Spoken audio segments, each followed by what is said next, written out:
আমার এই মূর্তি জানি চাপাই দেন, আমি এই মুক্তির পক্ষ না।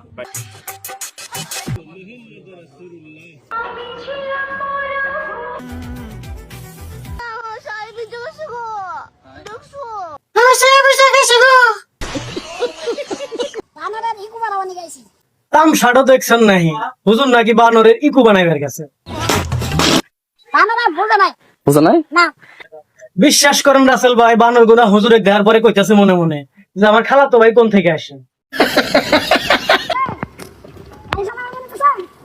হ্যাঁ হুজুর, আস্তে আস্তে যান, বানরের হাতে তাফালি হরেন না, পরে দেখেন নি আপনি টুপি নিয়ে দৌড় দিবেন নি। এইটুকুনো কথা হইলো, পোলাডু মুখ দেওয়ার হাতে হাতে আপনি উঠে চলে গেলেন। পোলাডুর হাতে কিন্তু আপনি চরম অন্যায় করছেন। নিঃসন্দেহে তুই ঠিক কথা বলেছিস। এই ভিডিওটা দেখার পরে চিন্তা করছিলাম লাইলা খালা মনে হয় নতুন বয়ফ্রেন্ড নিয়ে হাজির হয়েছে। পরে একটু ঘাটাঘাটি করে দেখি, ও মা, এই পোলা দেখি মিস চকলেটের হচ্ছে গিয়ে এক্স গার্লফ্রেন্ড। বলেন কি? না ঠিকই আছে, লাইলা খালাতে খুব মানাইছে, একজন মা একজন ছেলে। ওয়াও, কেসটা তুমি ধরেই ফেলেছো। হ্যাঁ, বউ ব্যবসায়ী আলম হাসান ভাই এই ঘটনা আর একটা ঘটা হালাইছে।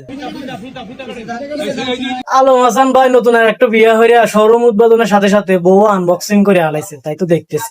আপনারা যে যাই কর না কে, আলম ভাইয়ের ছেলের কিন্তু ভাগ্য খুব ভালো, কারণ যে 2 দিন পর পর হে নতুন নতুন মাও পায়, নতুন নতুন গেদিগারে মাও কাট একটা থাকতেছে।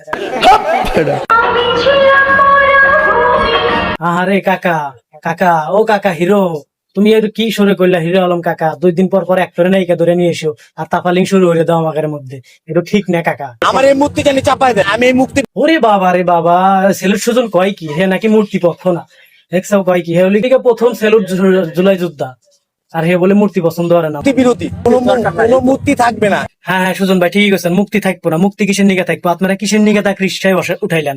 রিক্সা উঠান বাদ দিয়ে যদি কোনো BMW উঠাইলেন নি, তাহলে ঠিকই রাখলেনি। এর জন্য আমরা কড়া প্রতিবাদ জানাই আর জবাব চাই।